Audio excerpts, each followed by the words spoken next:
Hello, by now you've all had time to settle in and get your popcorn. But I want to welcome you to this UNESCO webinar on the Papahānaumokuākea World Heritage Site. It is a site that holds the distinction of being the only United States World Heritage Site that was inscribed by virtue of demonstrating both natural and cultural outstanding universal value.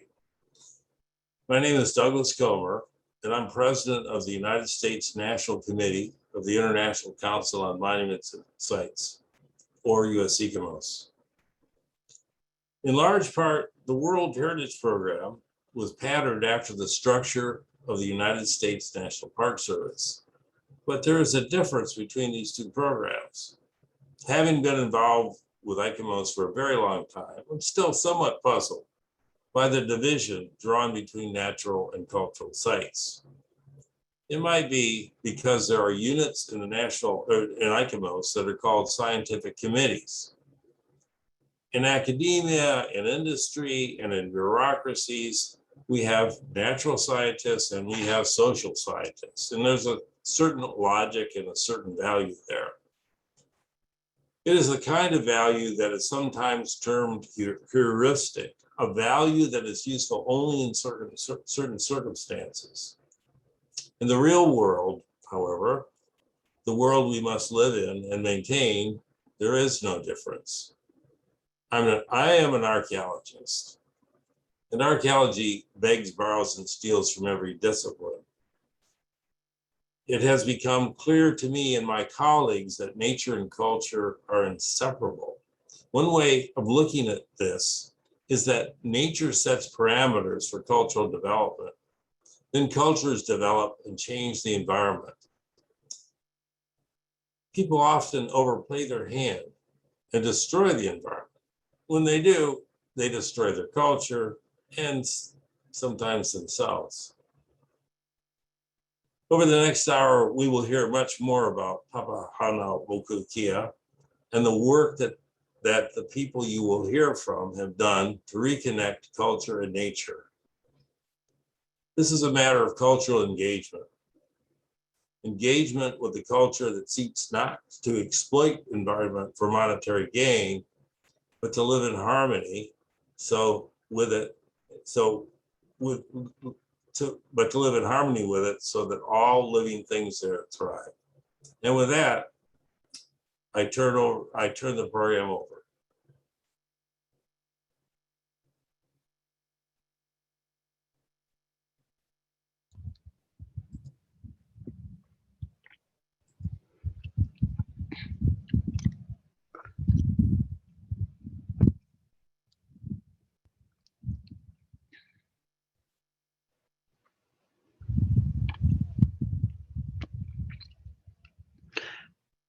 Aloha no kako.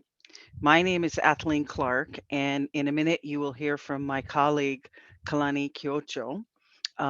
Together today, we will be presenting on Papahānaumokuākea and giving you an example of how we approach melding of culture and of nature together. Is part of our tradition.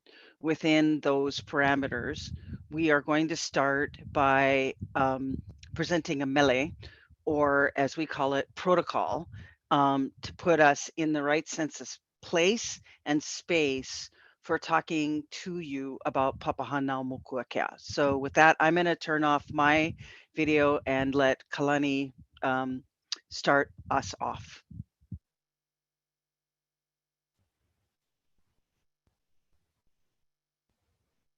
Aloha mai kākou. Sorry I can't be on video right now. I have bandwidth issues, but so grateful to be connected with you all.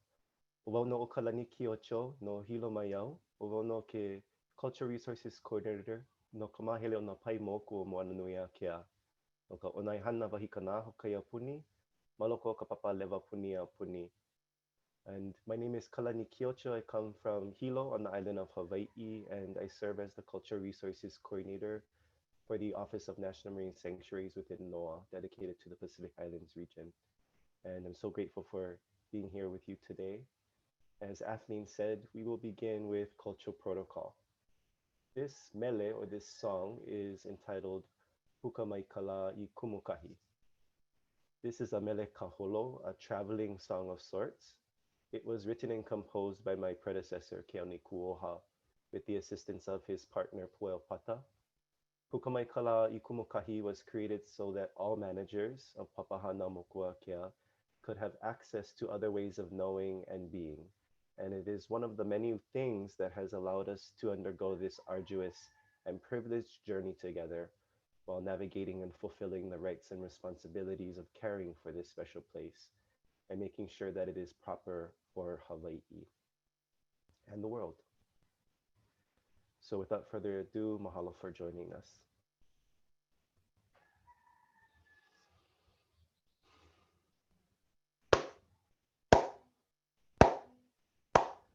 Puka mai ka lai kumuka ila ea velo wana ile hua la ea ewa ia loha kamaka ni la ea o Hawaii loa ki ala hula la ea I hola ni ke ku ina I hola ni ku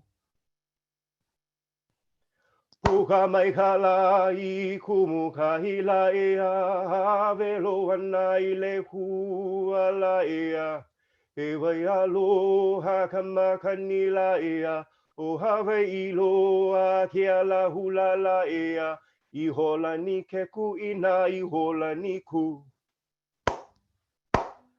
Puka mai ka lai kumuka ila ea velo wana ile hua la ea Ewa ia loha kamaka ni la ea o Hawaii loa ke ala hula la ea I hola ni ke ku ina I hola ni ku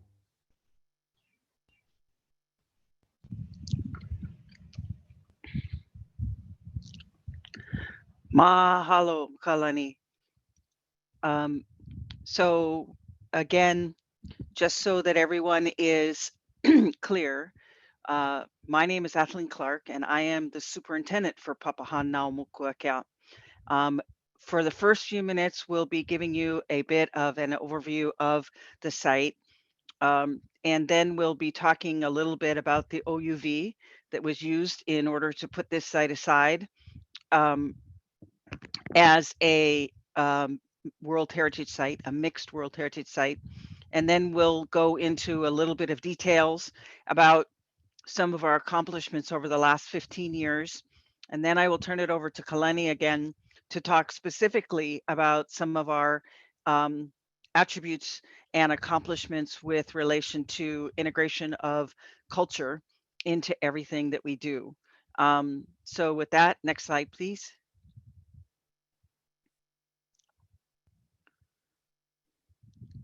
So Papahānaumokuākea is the world's largest fully protected marine area.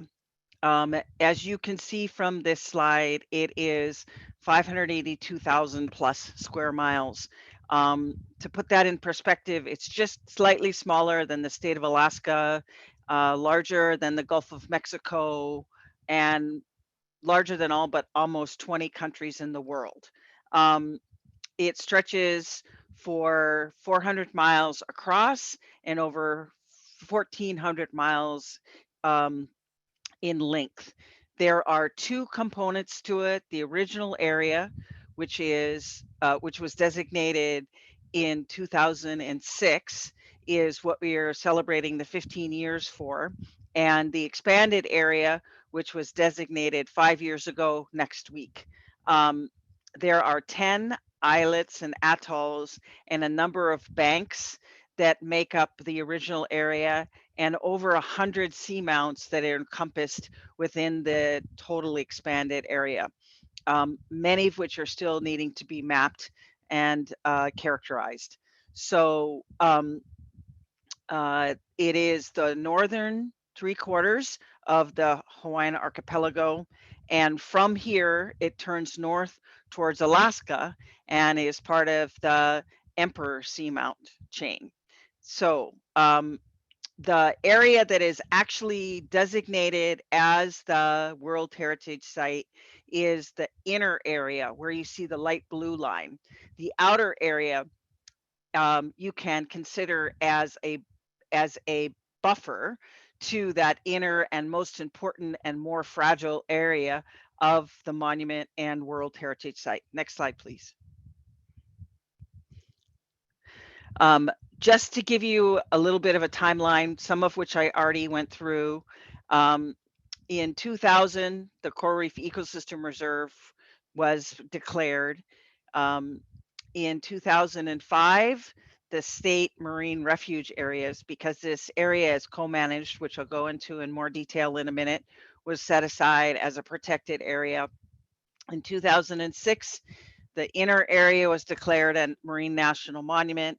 In 2010, it was inscribed as a UNESCO Mixed World Heritage Site. And in 2015, it was expanded to its current size. I would also like to acknowledge that there are 2 wildlife refuges within this area.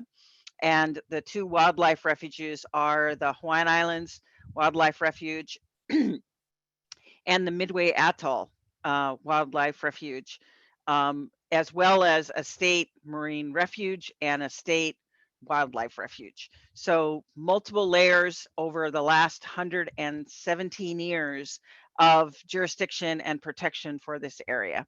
Next slide, please. As Doug said, it's the only World Heritage Site in the US that is a mixed World Heritage Site. Our theme and the way that we try to conduct ourselves, our business, our focus, our values is that it is underlying everything that we do is that is where nature and culture are one. Next slide, please. One of the unique components of Papahānaumokuākea is that it is co-managed. And we are not, we do not know of any similar structure within, with anywhere within the globe to this one, where there are 2 federal agencies, 1 state agency, and the indigenous representative agency, which is the Office of Hawaiian Affairs, that have equal say in the co-management of the place. On the day-to-day structure of this place, there are actually 7 agencies that get together weekly almost in some way, shape, or form to discuss, coordinate, and talk about different needs regarding management. And those 7 agencies include 2 for the state, 2 for the U.S. Fish and Wildlife Service, 2 for NOAA, and the Office of Hawaiian Affairs.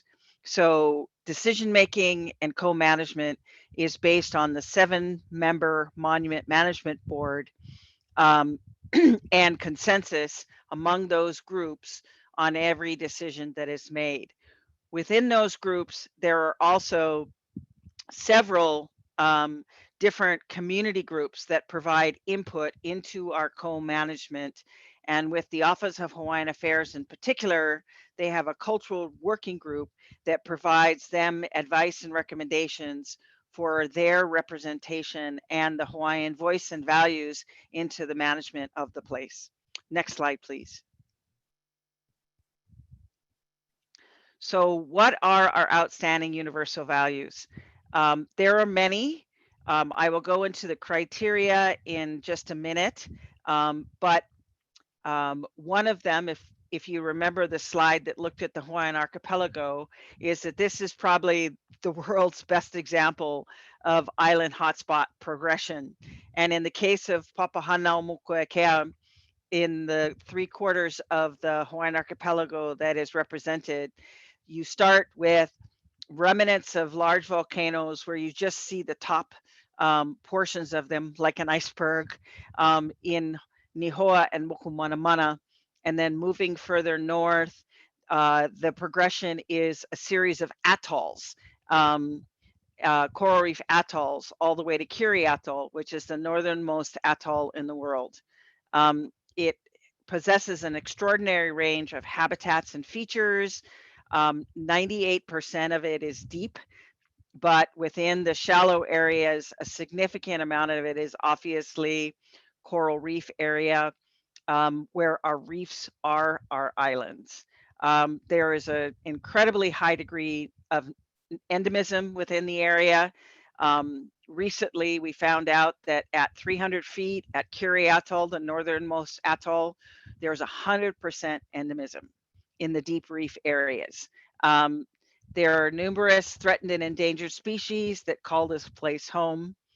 In addition, and as importantly, there is a deep cosmological and traditional significance for the living Native Hawaiian culture for this place. And Kalani will go into a lot more detail about that when he presents to you later. There's a large assemblage of archaeological significant features at Nihoa and Mokumanamana, which place this as an important site on both first globally, but also nationally and locally as a historic site. Next site, please. So what cultural criteria?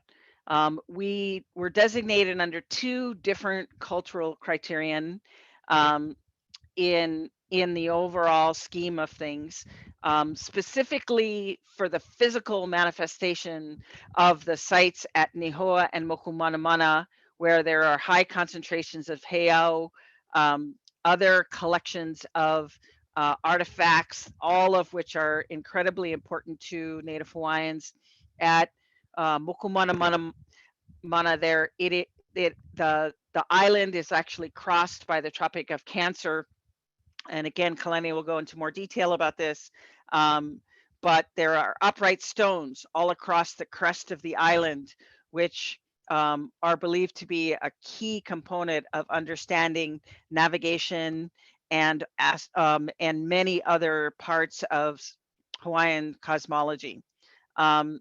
It's also a place that is still used today to maintain living cultural connections and a training ground for celestial navigation and voyaging. Just this summer, Hokulea and Hikianalia made one successful trip up to Nihoa and Mokumanamana with a new suite of navigators. So it is still a major training ground for Polynesian navigation. Next slide, please. Of the natural criteria, we talked a little bit already about the outstanding example of island hotspot progression. It was also designated under criterias 9 and 10 because of the high rates of endemism and the types of habitats and assemblages of species, the fact that it is a predator-dominated ecosystem because there's no fishing allowed, and that there's habitats that are crucial for the survival of numerous species, including 14 million seabirds, nesting ground for 95 to 96% of the Hawaiian green sea turtles. It's essential habitat for species like the Hawaiian monk seal and 4 land birds. And endemism means nowhere else on Earth is this species found. So these are all found only in Hawaii and nowhere else, particularly the monk seals, the 4 land birds, including the one that you see in the photo on the left side of this slide, and many, many types of reef fish species, and several plant species. Next slide, please. So this is just a pictorial version of some of all the kinds of views and pictures and experiences that you have when you are privileged to be able to access Papahānaumokuākea and do work in the monument. Next slide, please. So some of our accomplishments, what have we been doing? This year, as I said, we celebrated 15 years as a World Heritage Site. And we also celebrated 10 years of accomplishments for a whole new genre of marine protected areas called large scale marine protected areas. Next slide, please. So what are large scale marine protected areas and why is that so important? Um, well, for 15 years, the only really large scale, which means over 100,000 square miles, marine protected area that was large enough to cause global significance and recognition was the Great Barrier Reef. Then in 2000, when the Northwestern Hawaiian Island coral reef ecosystem was established, it burst this new genre of large scale, like over 100,000 square miles, marine protected areas, which are as important from a different perspective as the small scale ones you see all across the globe. Um, as of now, rolling forward 20 years, but particularly in the last 10 years, there are now 33 large-scale marine protected areas that have been established and several other sites that are in the queue that they represent 4.6% of the global total of marine conservation. And with the others that are in the queue, hopefully, we would hope that this would boost the total to over 23 million square kilometers of area that are fully protected in the near term. This map that you see embedded behind it gives you an example of most of where those areas are that have been declared. Many of them are in the Pacific. Most recently, there are a few that have been declared in the Indian Ocean and also a couple most recently that have been declared in the Atlantic region. Next slide, please. So what are some of the threats and what are we doing about them? One of the biggest threats in Papahānaumokuākea is marine debris. And there have been efforts for over 25 years to remove mostly discarded fishing nets and other plastics from the reefs and shores of Papahānaumokuākea. The Hawaiian archipelago sits in the middle of 3 different types of Pacific gyres, and depending upon the global nature of things, those gyres either move north or south, and the Hawaiian archipelago works as the teeth in the comb that basically gets significant amounts of that marine debris and those great garbage patches. Since 1996, we have removed over 100 tons of marine debris. That's over 300 Asian elephants or over 2 million pounds of marine debris. We estimate that there's at least 57,000 tons of pounds of marine debris. Sorry, that's a big difference. That wash ashore every year in terms of nets and other collected plastics on the reefs and shores of Papahānaumokuākea, which cause entanglement, that plow through the reefs, and cause severe mortality for the seabirds who unintentionally feed the smaller pieces of plastics to their chicks. Next slide, please. We have several endangered species. There are still only 2 species of monk seals left in the world, the Hawaiian monk seal and the Caribbean monk seal. Ours are critically endangered, not quite as small a population as the Caribbean species, but it survives today because of the interventions.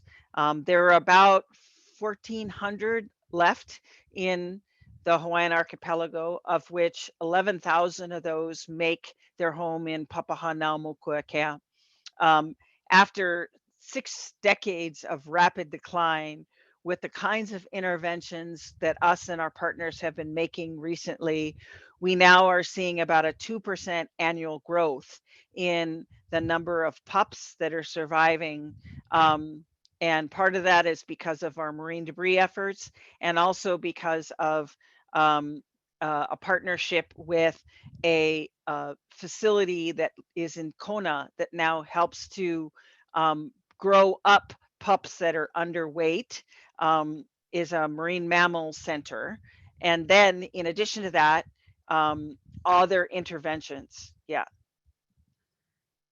So I'm sorry, Mediterranean monk seal. I said Caribbean. Kalamai. Kalani is correct. All right, next slide, please. So one of the other things that is really important about this place is that there are birds, land birds, that evolved on just one island. And one of those is the Nihoa millibird, Ululu. And the Nihoa millibird, in order to be able to enhance its survival, and given that currently it's only found on one small island in one place in the whole world, we have started with this bird and a few others to spread their populations across other parts of the archipelago, and particularly some of the other islands in Papahānaumokuākea, to enhance the species resilience and survivability. With the millibirds that remain on Nihoa, which is only 155 acres, we actually translocated some of the millibirds to other parts of the archipelago in order to enhance their species survival, and they're surviving in all of the areas that they now have been translocated to. We did this with not just the Millerbird, next slide. We also did it with the Laysan duck or teal, Koloa pohaka. And this is one of the most rarest ducks, teals, waterfowl in the world in the Northern Hemisphere. Initially, it was found at just one island, Laysan Island, and it feeds on brine shrimp that were in a marine lake that was in the middle of the island. Again, given the low population numbers, and also the small area of each of these islands that these animals were found at, we translocated this duck to habitats and created habitat for them at Midway and Curie Atolls. And the ducks love it there. And we now went from what was about 400 ducks to over 1,000 ducks in those 3 islands and atolls. And as you can see, they're happy, they're breeding, and they're surviving at a much better rate than they would have otherwise. Next slide, please.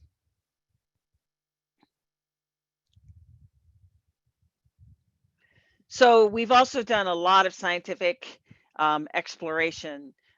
We have a team at the Office of National Marine Sanctuaries that does a lot of technical diving.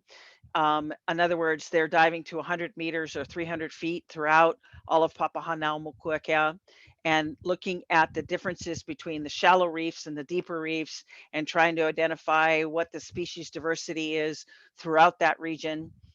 They have found numerous new species, algae, fish, invertebrates, you name it. And as I said already, up in the northernmost atolls, we now can say that there's 100% endemism or unique fish species only found in Hawaii, which is the highest you can get anywhere on the globe, at about 300 feet. We've also described some of the oldest marine organisms in the world, such as some of the deep reef black corals that are up to 4,500 years old. We have discovered sponges that are as big as minivans, new species of fish, octopus, etc. And one of the unique things about all of our discoveries is that we have worked with the Native Hawaiian Cultural Working Group to, wherever possible, utilize their expertise and knowledge in helping to name these new species. So there's an entire nomenclature process that we go through with the cultural working group to give these species their Hawaiian species names, which is again a unique that we're aware of process within incorporating Western and indigenous science into the management of a site. Next slide, please. So we've also been trying to map this area.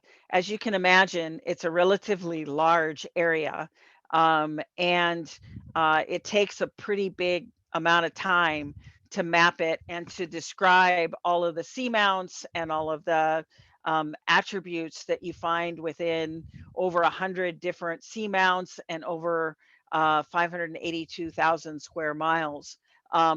We've mapped about 40% of it minimally. We obviously have a long way to go to finish mapping it, but every mapping expedition and every dive that we do, particularly when we also launch ROVs or remotely operated vehicles to explore after we've done the mapping, we find new species, new records, and in some cases, new things to geology.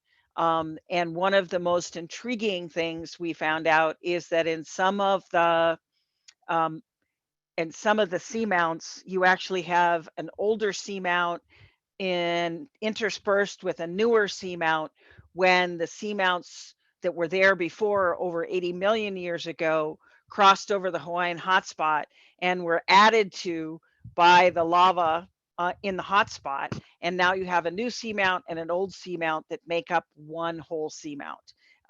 So some pretty interesting things that have been explored and found throughout the deeper areas of the abyssal plain and seamounts of Papahānaumokuākea. Last slide, please, for my presentation, I think. Or two more. We've also done a lot of work on maritime archaeology. And there are, that we know, hundreds of reported shipwrecks and aircraft within the waters of Papahānaumokuākea, many of them that were went down during the Battle of Midway, and the change in, the whole important and really significant change in the course of the war that happened with that battle in World War II. 31 of these sites have been located and assessed to date, including 9 World War II shipwrecks, including most recently major discoveries at over 5,000 meters by Vulcan Inc. using their vessel, the Petrel, including the Kaga and Akagi, which are 2 of the main Japanese wrecks, several historic whaling shipwrecks, one which is the only intact site we found so far for an early 18th century representation of an American whaling ship, and 11 sunken military vessels. And the search continues, and the stories to weave the people and their livelihoods together continue to date. And this is the last of my slides. Next one, please. Also, which Kalani is going to go into many more details about, we have had and permit focused Native Hawaiian cultural activities in Papahānaumokuākea. To date, we have had 40 and counting this year now, 45 Native Hawaiian cultural access trips to Papahānaumokuākea for various different practices, including practicing the skill of traditional navigation, looking at and studying the upright stones or the heo at Mokumanamana, understanding and looking at a lot of the archaeological and important historic sites at Nihoa and Mokumanamana, and doing a number of other things to advance Native Hawaiian knowledge systems and stewardship of these islands. So mahalo for that. And with that, I'm going to turn it over to Kalani. Mahalo, Athleen, and mahalo everyone for being present as well. I'm just going to switch my screen to another presentation. Just give me 1 second. That was a great presentation, Athleen. Thank you so much.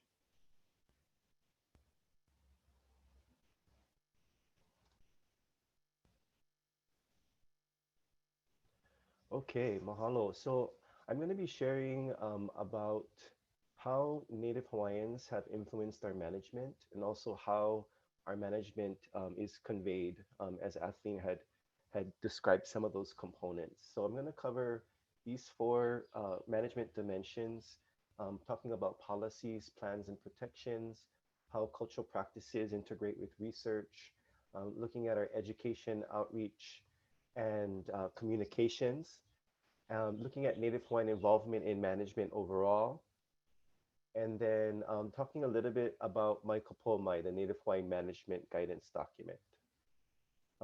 Can you hear me okay, everyone? Athleen, is that coming in clear? Maybe just a little louder if can.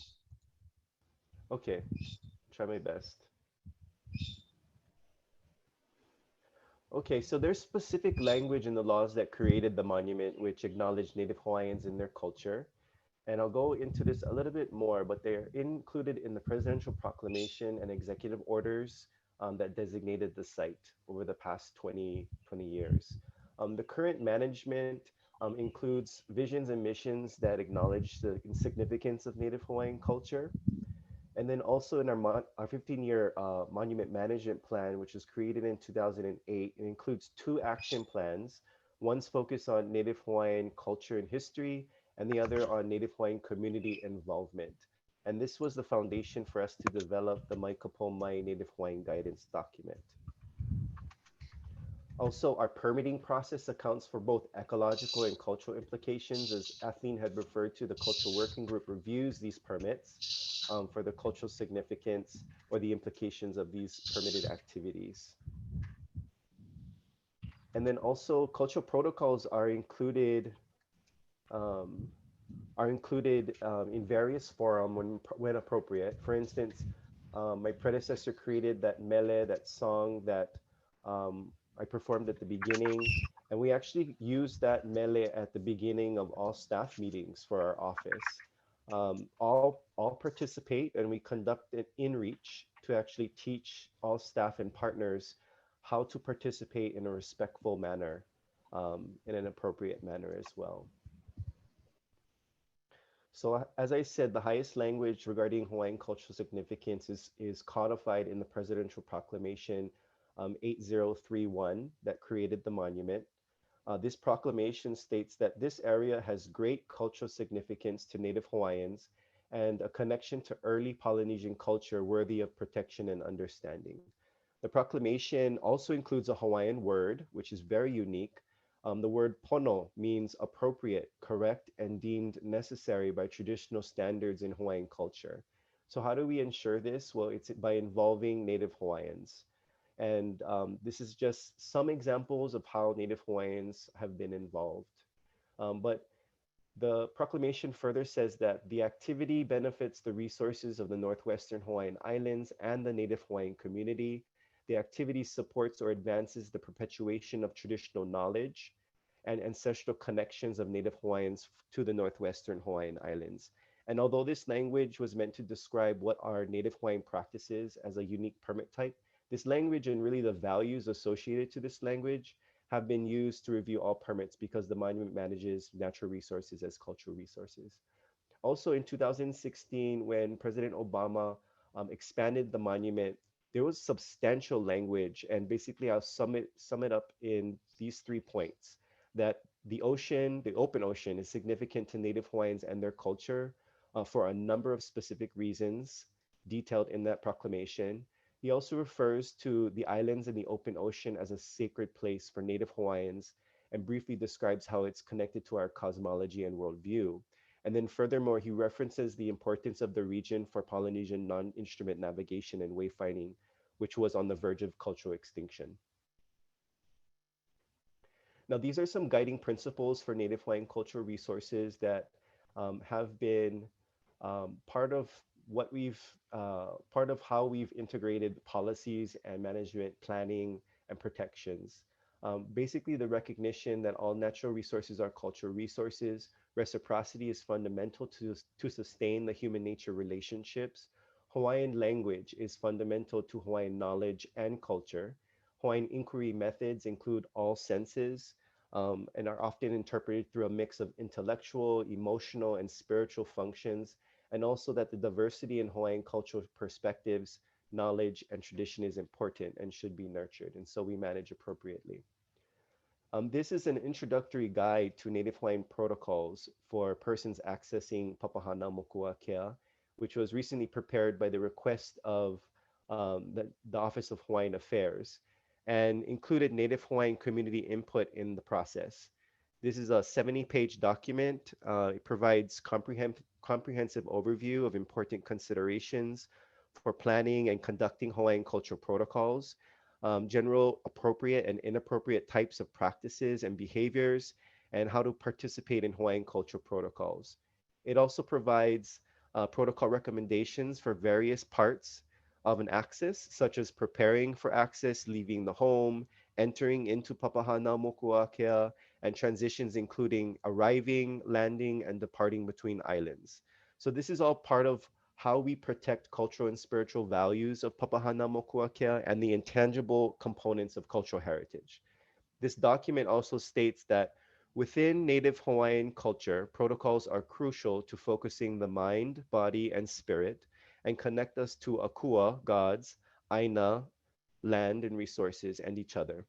They solidify a spiritual grounding of ourselves that augment our mental and physical capacity to achieve our intended objectives.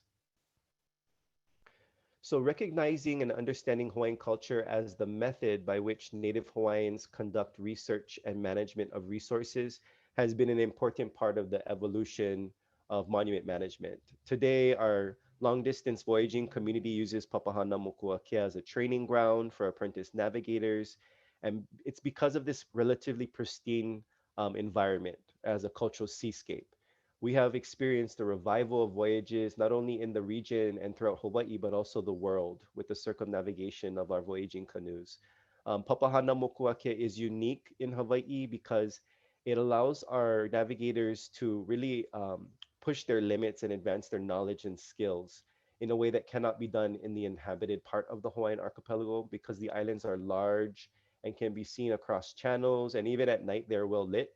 The seascape also includes the presence of other vessels. So the experiences are quite different in the low-lying islands and really are a rite of passage for our Polynesian voyaging community.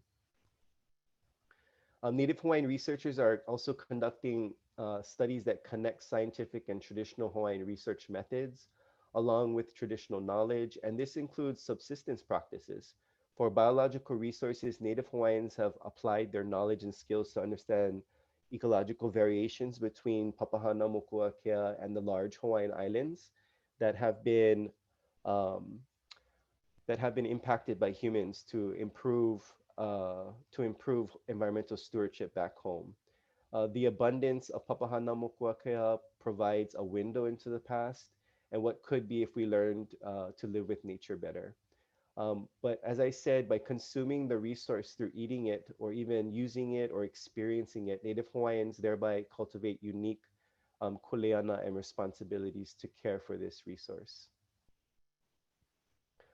For archaeological resources, Native Hawaiian cultural resource managers incorporate cultural protocols and ceremonies at religious sites while also conducting the archaeological surveys. And they also use oral traditions and Hawaiian language sources to reconstruct understandings of historical access and use. From this, we then modify our best management practices and policies accordingly. We also conduct ethnography and utilize oral traditions to inform our management. And as Athleen had referred to, providing opportunities to advance Hawaiian naming practices has been an important part of our management as well. So these are just some of the ways that we incorporate Native Hawaiian culture and language into our outreach and education. Basically, because we're also focusing on biocultural conservation and restoration, We provide Hawaiian language interpretation that supports Hawaiian language revitalization and normalization for a language that's at risk. So our Moku Papapa Discovery Center in Hilo on Hawaii Island provides bilingual interpretation for a large Hawaiian-speaking community on the island. And this is one of the few public places that this community can experience Hawaiian language. We also ensure that communication and messaging is culturally appropriate and correct. Because we manage with the idea that all natural resources are cultural resources, um, we try to work closely with our Native Hawaiian cultural practitioners and include Hawaiian place names and species names into all communications as well. So we have also developed a university course at UH's or University of Hawaii Center for Hawaiian Studies that focuses on Papahānaumokuākea, and we work closely with other Native Hawaiian serving educational institutions. And lastly, a big part of our work also focuses on raising the next generation of place-based managers. And just with that, I am also a beneficiary of the Monuments programs. I was an intern before becoming part of our staff. So very grateful. This is just an example of how we've created Hawaiian language versions of our logos and maps and signage, and how we've been able to support Hawaiian language STEM related materials for all 39 Hawaiian language schools in Hawaii and servicing more than 3,600 students from preschool to 12th grade. And here's a close-up of that map. And that map is actually the National Marine Sanctuary System with all of our marine protected areas in their Hawaiian names. And I'll just briefly touch on this, but there have been many ways that we've included Native Hawaiians over the years. Kathleen had mentioned several of them, whether it's been dedicated staff or representatives on our advisory councils and the Native Hawaiian Cultural Working Group, as Kathleen had referred to. But OHO has also been recognized as a co-manager since 2008 and then elevated to a co-trustee in 2017. So I'm going to go quickly through my kapomai. I'm going to share a link in the chat so that you can watch the webinar that we did on this. And I'll just put it in here. And then also there's a web page from the Office of Hawaiian Affairs talking about this document as well. But this effort took over 10 years to complete, to co-develop with the Native Hawaiian community. And the document is based on Hawaiian cultural traditions and concepts that link to Hawaiian cosmology and worldview.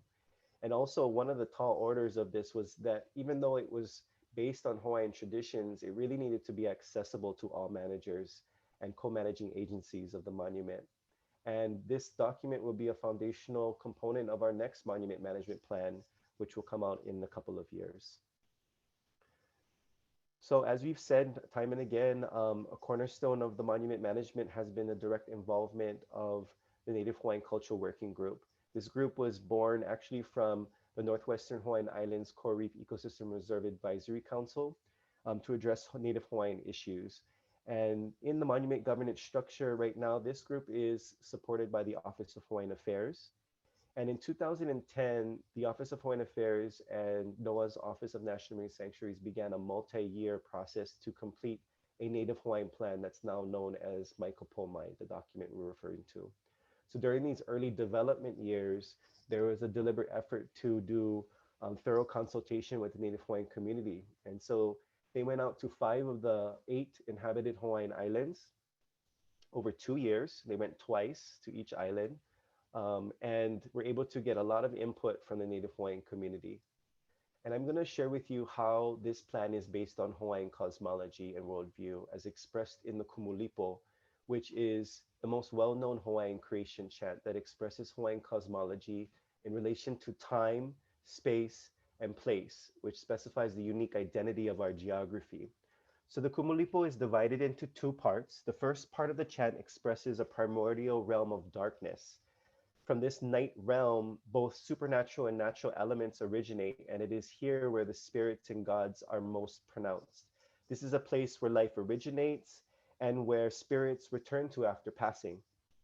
It is in this time and space that the chant accounts for a series of biological births that begin with the coral polyp. and continues as a genealogy of marine organisms, plants, and animals that eventually emerge into the realm of Ao.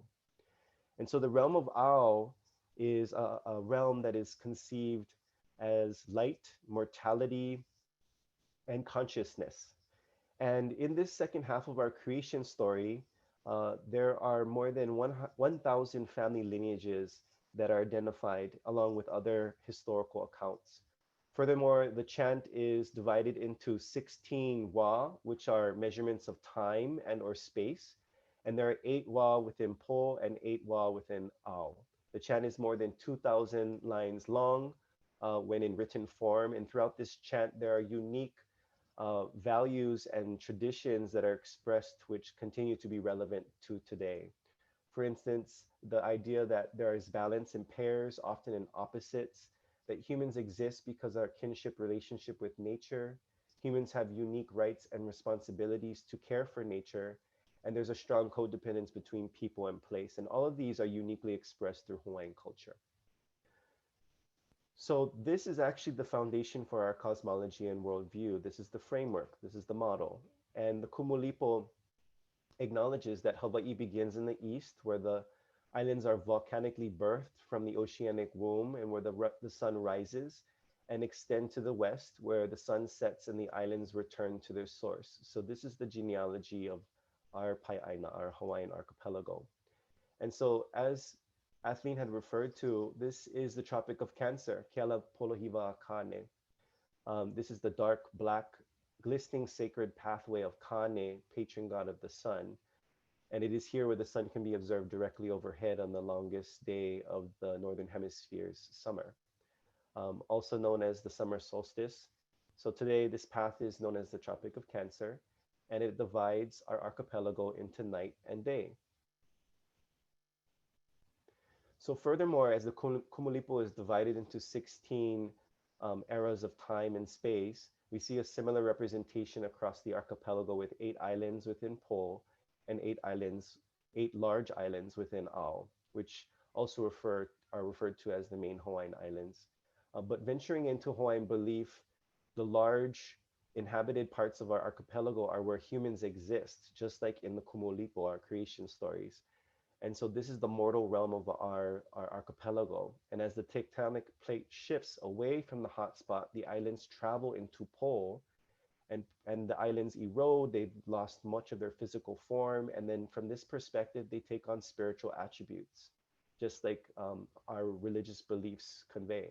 The island of Nihoa functions as a staging ground for ancestors to access the island of Mokumanamana as the island temple, which was forged by the hands of Wākea, Sky Father, who is the standard for time and space.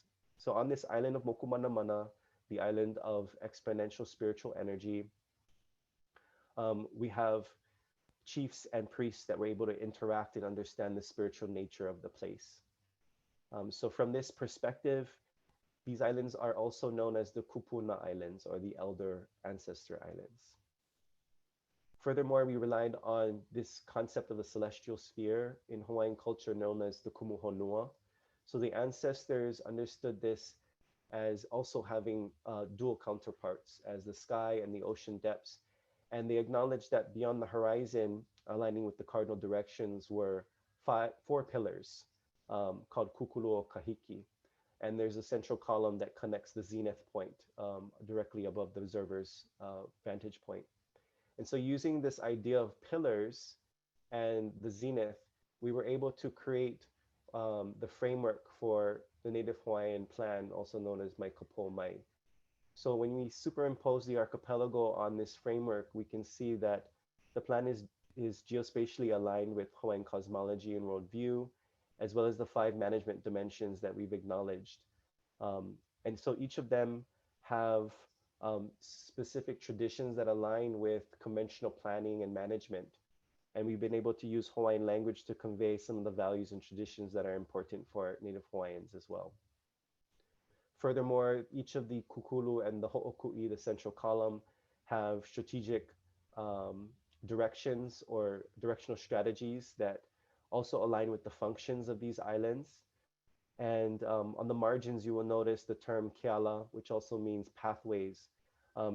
And this is really to recognize the connecting force among the columns, or the kukulu and the ho'okui, the central column, and thus how our management from east to west, and as we emerge from west to east, what we do in Papahānaumokuākea is an extension of our work in the Hawaiian Islands, which we live in. And the work we do here at home in the main Hawaiian Islands is an extension of the work that we do in Papahānaumokuākea. So throughout this timeline, we've held the Native Hawaiian Plan workshop to refine details of the plan, and we just published it this year. So as I said, it's been more than a 10-year journey for us all. But these are just some takeaways I'd like to leave you with of what we've been able to accomplish with Native Hawaiians, and simply that we just could not have done this without them, and how we're codependent on one another. And this journey has been difficult, but also very, very rewarding at the same time. And it's been because of our values, such as aloha, our love and respect for one another, and kuleana, acknowledging our individual and collective rights and responsibilities. This is how we've stayed the course and been able to navigate through all the conditions of our journey. So with that, I just want to extend my mahalo to all of you, and we'll end here. Aloha.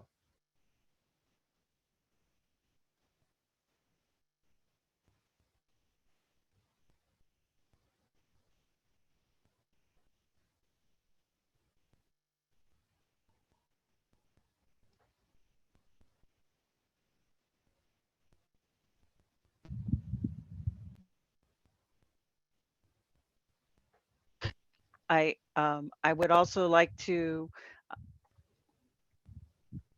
okay.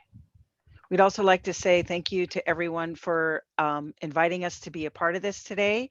And if you have a few minutes to stay around, I tried to answer the questions in the chat, but maybe if you didn't get the answer you need, you can also follow up with us. Kalani and I are happy to have further discussions with people.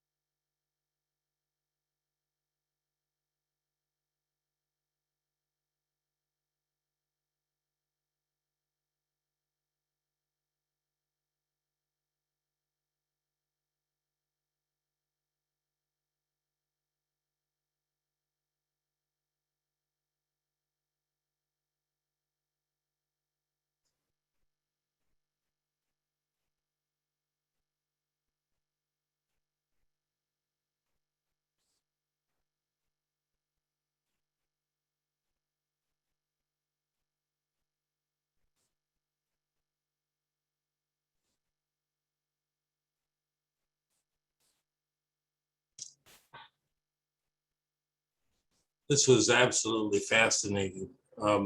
Actually, we had a number of just incredible webinars, but I think this really ranks among the top.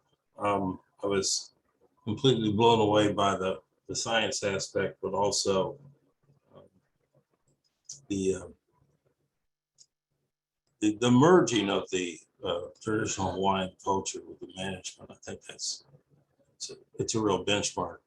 So I'd like to thank everyone for attending this webinar and convey my special thanks to our moderator speakers, and also those who worked so hard to organize and produce this webinar.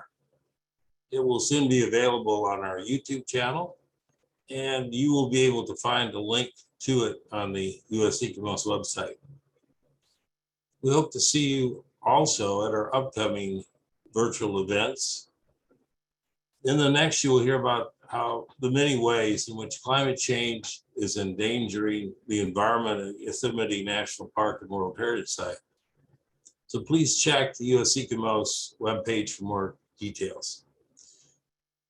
USECOMOS is making efforts to contribute solutions to the many serious and some of them existential threats that face us today, including climate change.